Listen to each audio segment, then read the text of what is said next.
আমি Krishnakoli Mahato, MA PhD।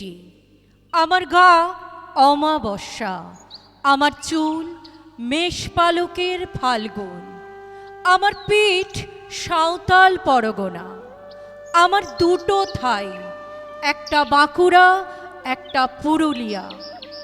আমি গড়িয়াহাটার মেয়েদের মতন আরশোলা দেখে ভয়ে পালিয়ে আসি না। বোমায় বাঁ হাত উড়ে যাওয়া বাবা কতবার আমার বই পুড়িয়ে দিয়েছে, কতবার আমার দুঃখী মা বলেছে মেয়েদের বড় হতে নেই। মা, আমি ইউরোপ থেকে ডাক পেয়েছি, এই দেখো ইমেল, দলিত সম্মেলনে আমি পেপার পড়তে চলেছি। মা, আমি তোমার কৃষ্ণকলি মাহাতো, MA PhD। নমস্কার।